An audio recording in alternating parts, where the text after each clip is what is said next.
आज आमच्याकडे महाराष्ट्रभरातून सासू सुनेची पत्र आलीत. ही बघा.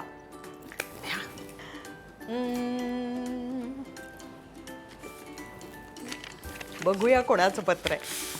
ओ, हे एका सुनेबद्दल लिहिलेलं सासूचं पत्र आहे बरं का. बरं. सासूबाई म्हणतायत, माझ्या सुनेला बटाट्याची भाजी खूप आवडते, मला पण आवडते. पण म्हणून ती रोज तीच भाजी करते. मी खूप वैतागले. अरे, सुनेला समजवायला पाहिजे की बाबा एक ड्रेस आपल्याला आवडला तर आपण महिन्याच्या 30ही दिवस तोच ड्रेस वापरतो का. हाय खरंय, हाय खरंय. काहीतरी वेगळं तर खायला पाहिजे. बटाटा काही एवढा पौष्टिक नसतो, समजवायला पाहिजे नाही का. खरंय, चांगले. पण मी काय म्हणते की बटाट्याची भाजी आवडत असेल तर करावी की तिने. पण एक काम करायचं, बटाट्याच्या भाजीत ना वेगवेगळ्या भाज्या घालायच्या. म्हणजे फ्लावर बटाटा, पालक बटाटा, मेथी बटाटा, असं का. तर एक काम कर ग, माझ्या घरी ये आणि अशा वेगवेगळ्या भाज्या मला बटाटा घालून खायला दे. मला लय आवडतो बटाटा. पण बटाट्याला टाटा करू नको.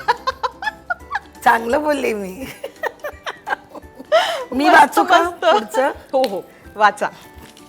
कोणाचं आहे पत्र? एका सुनेचं पत्र आहे. सासूची कंप्लेंट आहे. बर, काय म्हणते? माझ्या सासूचा हट्ट असतो की मी नेहमी साडीच नेसावी, पण मला कॅज्युअल कपडे वापरायला आवडतात.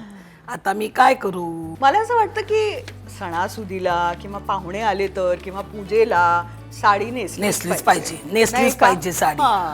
पण हल्ली मुलींना 24 तास साडी नेसणं म्हणजे जरा कठीण पडतं. ते पण आहे, खरंय. काय करावं तिने? मी काय म्हणते, असं सणावाराला साडी नेसावी तिने आणि एरवी घालावे कपडे. काय ते कॅज्युअल का काय म्हणतात ते घालावे एरवी कपडे.